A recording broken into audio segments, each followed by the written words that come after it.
बता दें, आज 23वां दिन है। आज इजराइल और हमास के बीच युद्ध का 23वां दिन और आज इस युद्ध पर दुनिया से सवाल यह कि सभ्यता और सनक के महायुद्ध में आप किस तरफ हैं और किसके साथ खड़े हैं। आप जानते सवाल ये क्यों उठ रहे हैं? ये सनक और सभ्यता का जो युद्ध हो रहा है ना, ये सनकी हैं सारे आतंकवादी। क्योंकि अब क्या हुआ है, अब आतंकवादी संगठन हमास के हमदर्दों ने ये बिल्कुल साफ कर दिया है कि गाजा पट्टी में 23 दिन से जमीन की लड़ाई नहीं, बल्कि ये यहूदियों के विरुद्ध युद्ध था। और ये तस्वीरें हम आपको बताएं क्या है ये सब।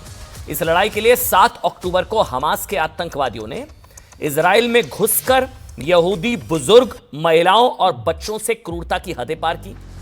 और अब हमास के हमदर्दों ने पूरी दुनिया में यहूदियों के खिलाफ एक तरीके से युद्ध छेड़ दिया, लड़ाई छेड़ दिया। हमास के इन हमदर्दों ने कल रात सुनिए क्या किया है।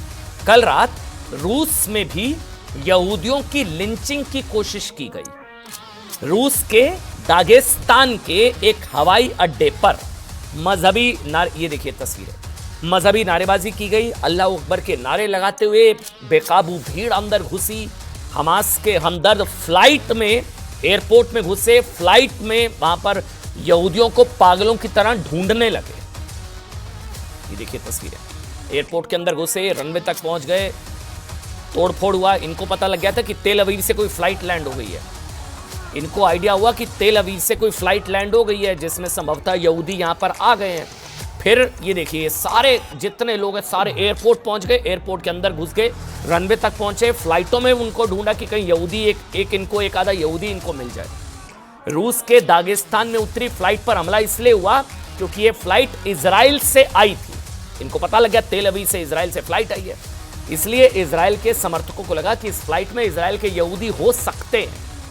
फिर क्या, इसी जानकारी के बाद हमास की मजहबी मानसिकता वाली भीड़ ने एयरपोर्ट को घेर लिया, एयरपोर्ट को। और भीड़ फ्लाइट में लोगों से पूछने लगी कि उसमें यहूदी कौन कौन है। ये कट्टरपंथी लोगों के पासपोर्ट चेक करने लगे और चीखने लगे कि यहूदी कहां है। यानी कि कोई यहूदी अगर उस वक्त हमास के इन वैचारिक समर्थकों के हत्थे चढ़ जाता तो उसकी लिंचिंग तय थी। अब इस घटना के बाद जानते हैं स्थिति यह हो गई है कि इजराइल को रूस से तुरंत संपर्क करना पड़ा। सुनिए क्या खबर है ये। उसके बाद इजराइल को रूस से तुरंत संपर्क करना पड़ा। ये देख रहे हैं आप, ये सारे एयरपोर्ट के अंदर घुस गए। इनको पता लगा तेल अवीव से फ्लाइट आ गई, सारे पहुंच गए वहां पर कि कोई यहूदी इनके हाथ एक बार हत्थे चढ़ जाए। इजराइल के लोगों की सुरक्षा हो और उनकी अपील करनी पड़ी इजराइल को। इसके बाद रूस के दागिस्तान एयरपोर्ट पर भारी संख्या में पुलिस बल तैनात कर दिया गया। पूरा एयरपोर्ट कुछ देर के लिए बंद कर दिया गया। एयरपोर्ट बंद कर, हॉस्टेज टाइप सिचुएशन थी यहां पर। बताते हैं क्यों। ये कहा जा रहा है कि दुनिया में जहां भी मुस्लिम आबादी दरअसल ज्यादा है, वहां यहूदियों की जान अब खतरे में है। ये बात समझने के लिए आपको दागिस्तान की डेमोग्राफी भी समझनी चाहिए। जो दागिस्तान, जो बार बार मैं शब्द बोल रहा हूं ना, दागिस्तान की कुल जनसंख्या करीब 32 लाख है। रूस के दागिस्तान में खतरे में यहूदी जो एयरपोर्ट, क्यों? ये दागिस्तान की डेमोग्राफी, कुल आबादी है 32 लाख और 32 लाख की आबादी में 82% मुस्लिम है, 82%। और 82% मुसलमानों में भी सुन्नी मुसलमानों की संख्या 70% से ज्यादा है। और इनको पता लगा तेल अवीव से फ्लाइट आ गई है दागिस्तान में, सारे वहां पर बताया जा रहा है एयरपोर्ट के अंदर घुस गए और फिर ढूंढने लगे वहां पर। अच्छा, इसी मुस्लिम आबादी से जुड़े लोगों ने यहूदियों की तलाश में अपने ही देश का सिर पूरी दुनिया के सामने झुका दिया। दागिस्तान, रूस, कट्टरपंथियों की भीड़ यहूदियों को पागलों की तरह वहां पर ढूंढने लगी एयरपोर्ट पर। इन लोगों ने हाथों में कुछ तख्तियां भी ली हुई थी जिन पर लिखा था कि दागिस्तान में बच्चों के हत्यारों के लिए कोई जगह नहीं है। लेकिन यहूदियों की लिंचिंग की कोशिश करने वाले दागिस्तान के कट्टरपंथियों से हम ये पूछना और ये बताना चाहते हैं कि बच्चे सिर्फ गाजा पट्टी में नहीं मारे गए भाई, बच्चे तो इजराइल में मारे गए, बल्कि बहुत ज्यादा क्रूरता से। और अगर वहां की रिपोर्ट्स को सही माना जाए तो सर भी काटे गए। वो सारी चीजें हैं रिपोर्ट्स। इसके अलावा इजराइल की मोसाद कमेंट्री नाम की सरकारी संस्था का दावा है कि 7 अक्टूबर को हमास के आतंकी एक घर में घुसे, पिता की हत्या की, मासूम बच्चे को जिंदा ओवन में डाल दिया। बच्चा जब तक जलता रहा तब तक आतंकवादी उसकी मां का रेप करते रहे। खुद सोचिए, इससे ज्यादा क्रूरता और हैवानियत मतलब और क्या होगी। हमास की हैवानियत की ये अकेली घटना नहीं है। 7 अक्टूबर के दिन हमास ने क्रूरता से भरे ऐसे सैकड़ों कुकर्म किए, फिर भी दुनिया के कई मुस्लिम देश, मुस्लिम संगठन और आतंकवादी संगठनों की हमदर्दी इजराइल के बच्चों के लिए क्यों नहीं है? भाई आतंकवाद का कोई धर्म नहीं होता, हम भी मानते हैं, तो फिर इजराइल के बच्चों के लिए सहानुभूति क्यों नहीं? बल्कि हमास के साथ कुछ लोग हैं।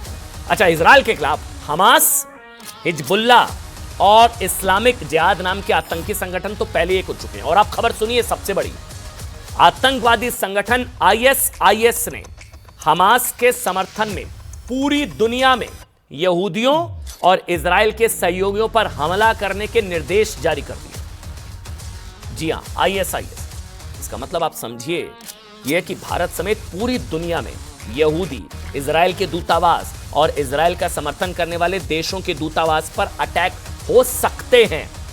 आईएसआईएस ने कहा दुनिया भर में यहूदियों के खिलाफ हमले हो। आईएसआईएस का खतरा भारत में इसलिए भी संभव है क्योंकि भारत की आस्तीन में हमास के कई सांप पल रहे, ये कई सपोले हैं भारत में भी हमास के। अच्छा, एक और चीज सुनिए, सिर्फ भारत और रूस ही नहीं, हमास के हमदर्दों का खतरा उन यूरोप के उन देशों को भी है जिन्होंने मानवता के आधार पर कई देशों से शरणार्थी बसाए और अब उन देशों में ही हमास के समर्थन में प्रदर्शन भी हो रहे हैं। हमास के समर्थन में ब्रिटेन, जर्मनी, फ्रांस, वैसे तो फ्रांस ने तो फिलिस्तीन के समर्थन में रैली पर रोक लगा दी है, लेकिन फ्रांस समेत कई देशों में यहूदियों और इजराइल के विरोध में प्रदर्शन हो रहे हैं। इसके अलावा यूरोप के देशों में जहां जहां यहूदी हैं उनके खिलाफ हेट क्राइम बढ़ गए। मैं कुछ आंकड़े देता हूं आपको। खुद ब्रिटेन की मेट्रोपॉलिटन पुलिस ने बताया कि गाजा युद्ध शुरू होने के बाद ब्रिटेन में यहूदियों के खिलाफ 408 हेट क्राइम के मामले दर्ज हुए। पिछले साल जानते हैं संख्या कितनी थी?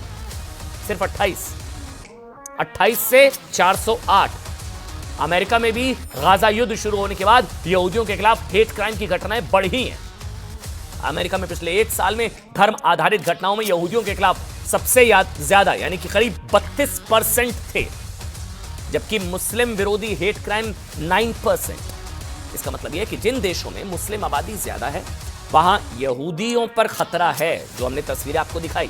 जबकि गाजा युद्ध को लेकर हमास के हमदर्दों का सबसे बड़ा विरोधाभास यही है कि गाजा को वो तो जमीन की जंग बताते हैं, लेकिन पूरी दुनिया में यहूदियों के खिलाफ मजहबी ये जो कट्टर वॉर चल रहा है, इसी मजहबी युद्ध के लिए हमास के शैतानों को टर्की जैसा देश फ्रीडम फाइटर बताता है। पूरी दुनिया में ऐसी एक भी जगह नहीं है जहां मुस्लिम संगठनों ने हमास की क्रूरता के खिलाफ छोटा सा भी प्रदर्शन किया, छोटा सा भी। वैसे तो आतंकवाद का कोई धर्म नहीं होता, ये हम भी मानते हैं, लेकिन फिर उनके समर्थन या उनके विरोध में अब तक कोई प्रदर्शन क्यों नहीं हुआ, इसको लेकर ये बड़ा सवाल आज भी सबके सामने